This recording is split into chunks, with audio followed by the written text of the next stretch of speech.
अस्सलाम वालेकुम dear students. जैसा कि आपको पता ही है, टेनिस सिचुएशन है इंडिया एंड पाकिस्तान के बीच में, and I thought let's make a video for some students. I have seen some students looking for history content, so मैं एक सीरीज़ बनाने जा रहा हूँ हिस्ट्री कंटेंट पे। I hope you people will like and support me. तो आज हम स्टार्ट करेंगे डिक्ट्रोन ऑफ लिप्स से, जो कि बहुत इंपॉर्टेंट टॉपिक है हिस्ट्री का। तो हमारी जो सीरीज़ रहेगी वो एनसीईआरटी बेस्ड रहेगी और कंसेप्ट क्लियरेंस पे ज़्यादा जोर रहेगा। आप मेरे चैनल को भी फॉलो कर सकते हो द एन जोन 1-to-1 पे, जो कि यूट्यूब पे है, और you can also follow my Facebook page the N zone.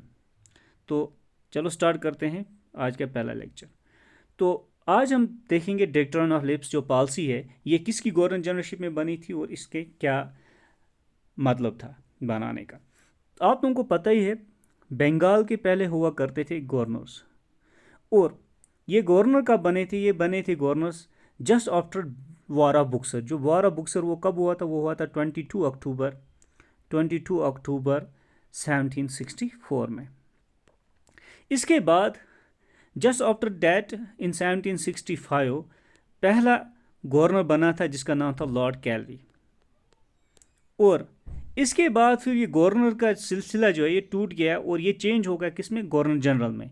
यानी फिर 1773 में एक एक्ट हुआ जिसका नाम था रेगुलेटिंग एक्ट, और इससे जो रेगुलेटिंग एक्ट से गवर्नर जो हैं वो चेंज हो गए गवर्नर जनरल में, और पहला गवर्नर जनरल बना लॉर्ड हेस्टिंग। ये आपने याद रखना, लॉर्ड हेस्टिंग बन गया पहला गवर्नर। और इसी के साथ साथ फिर गवर्नर जनरल का सिलसिला जारी रहा, और 1848 से लेकर 1856 तक जो गवर्नर जनरल ऑफ बंगाल थे वो था लॉर्ड डिलेजो। तो लॉर्ड डिलेजो जो है बहुत चीज़ों के लिए मशहूर है।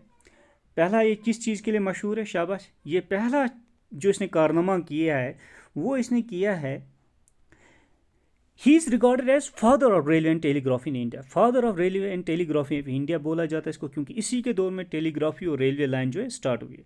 इसने पहली रेलवे लाइन स्टार्ट की मुंबई टू थाने, और वो इसने स्टार्ट की थी 1854 में।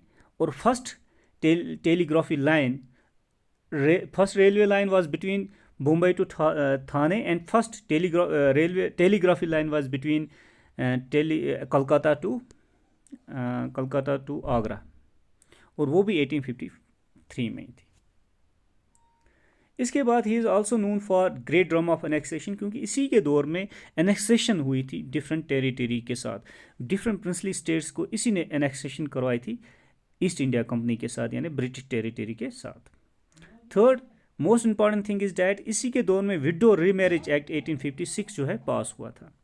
और most important point that is, जो भी एनेक्सेशन हुई टेरिटरी प्रिंसली स्टेट की, वो किस चीज़ से हुई थी? वो हुई थी through policy of doctrine of lapse, जिसमें पहली जो टेरिटरी थी, जिसमें फॉर एग्जाम्पल जयपुर है, संबलपुर है, उन्होंने एनेक्स किया था 1849 में। और इसी तरह फिर झांसी, नागपुर वो एनेक्स हुए थे 1854 में।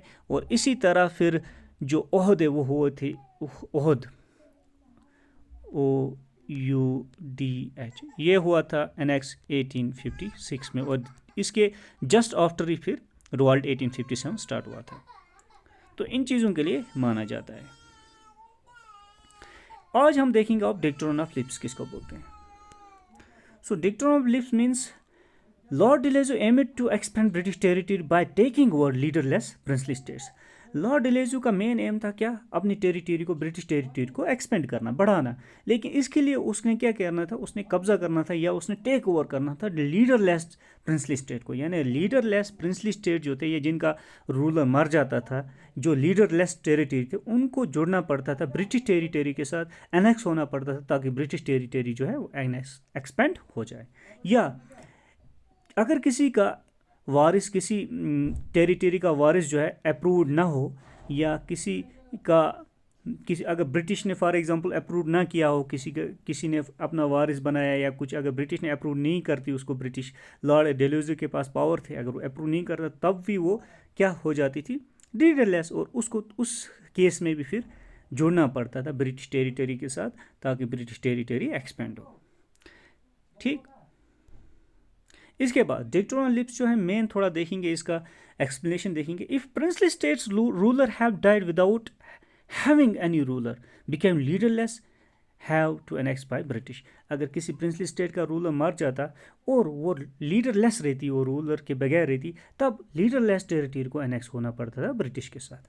या if some adopted by here then British have to approve. अगर किसी कोई वारिस अपना अडॉप्ट करता और ब्रिटिश को क्या करना पड़ता था, अप्रूव करना था। अगर ब्रिटिश अप्रूव करती देन वो टेरिटरी जो है उसका रूलर बन जाता था। जब उसका रूलर होता था तब उस टेरिटरी को नहीं होना पड़ता था एनेक्स इसके साथ, ब्रिटिश के साथ। मगर अगर ब्रिटिश उसको डिसअप्रूव करती, अगर ब्रिटिश डिसअप्रूव करती then the territory became leaderless, तब वो लीडरलेस बन जाती थी टेरिटरी। और लीडरलेस टेरिटरी को किसी भी हालत में किसके साथ जुड़ना पड़ता था, ब्रिटिश टेरिटरी के साथ उनको एनेक्स करना पड़ता था ताकि ब्रिटिश टेरिटरी एक्सपेंड हो जाए। ये मीन्स लीडरलेस जो टेरिटरी है उसको किसी हाल में भी ब्रिटिश टेरिटरी के साथ एनेक्स होना पड़ता था। So that is doctrine of lips.